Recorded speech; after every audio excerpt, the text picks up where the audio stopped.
ቼክ ኢንጂን መብራት መኪናችን ዳሽቦርድ ላይ ሊበራባቸው የሚችሉ 6 ዋና ዋና ምክንያቶች አሉ። ዛሬ በሚገባ እነኝን እነግራችኋለሁ። እንዲሁም ደግሞ ማድረግ ያለብን ደግሞ መፍትሄዎችን በሚገባ በዛው እነግራችኋለሁ። ቪዲዮ ላይክ እና ኮፒ ሊንክ እያደረጋችሁ በደንብ ተከታተሉኝ።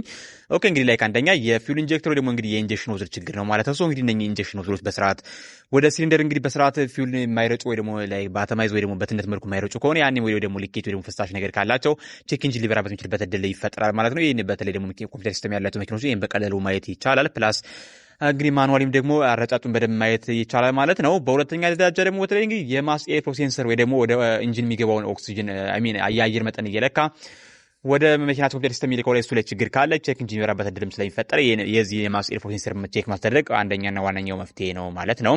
በሶስተኛ ደረጃ ደግሞ የኦክሲጅን ሴንሰር በተለይ የሚሰራው እንግዲህ በጭስ ማውጫው በኩል የሚወጣውን እንግዲህ የኤግዞስት ወይ ደግሞ የተቃጠለ ጋዝ ላይ ያለውን የኦክሲጅን መጠን በመለካት ለመኪናቸው ኮምፒውተር ሲስተም በመላክ እንግዲህ ያለውን መኪናቸው ኮምፒውተር ሲስተም ደግሞ እንግዲህ የነዳጅና የሜክስቸሩን እንግዲህ ድጋሚ አሪፍ በማድረግ መኪናቸው ላይ አሪፍ ስታንስ እንዲሆን ያደርጋል። እዚህ ላይም ችግር ካለ በተለይ ደግሞ በካርበን ዲፖት የሚሞላ ከሆነ ቼክ ኢንጂን የመብራት እድል ስለሚፈጠር ማጽዳት ፕላስ ከተበላሸ መተካት አስፈላጊ ነው ማለት ነው። ቀሪ ሶስቱን ዋና ዋና ምክንያቶች ደግሞ በቀጣይ